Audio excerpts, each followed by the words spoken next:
So, as we continue to look at objects that can help us to focus on prayer, I wanted to talk today about icons. Some people are very nervous about icons. Doesn't scripture say that we shouldn't make images of God? Well, actually, that was a key part of the debates in the 7th and 8th centuries about whether icons were or were not a good thing.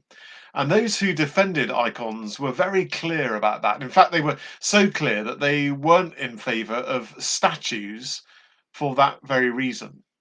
But they argued that icons are different because they're deliberately not images of God, but rather are something completely different. Let me try and explain how icons work. They're deliberately painted in a particular style, not to try and accurately reflect physical characteristics of the divine or of saints, but rather to capture something of their essence, something of the activity of the Spirit of God through those individuals, what's sometimes called the energy of God. And icons work with the belief that if they are prepared or written prayerfully, and if they are used prayerfully, then somehow through icons it's possible to pass beyond them, to glimpse something of the very life and energy of God in order that we might be transformed ourselves. So icons then are not objects in and of themselves. They're designed to focus us and to lead us through them, beyond them, so that we might glimpse something anew of God's love and of God's transforming power.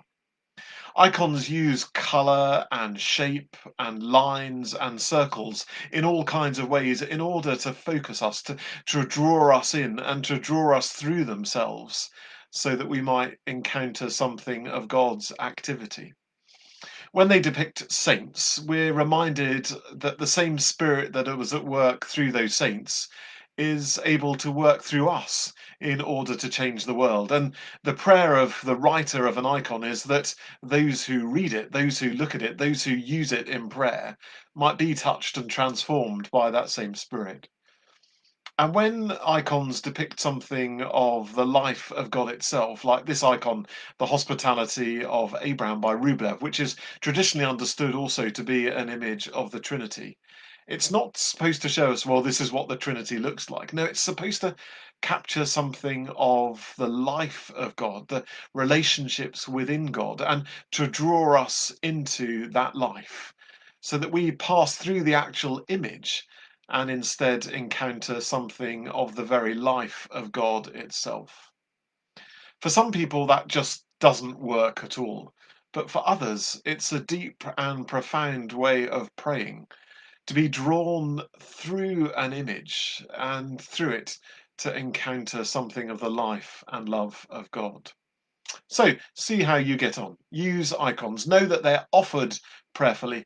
They're to be used prayerfully, not in and of themselves, but because of how they can focus and lead us, how they can focus us and lead us through and beyond themselves in order that we might glimpse something of God and in gazing upon Him may find Him gazing back at us with that gaze which always transforms, that look of love which renews, redeems, and makes new.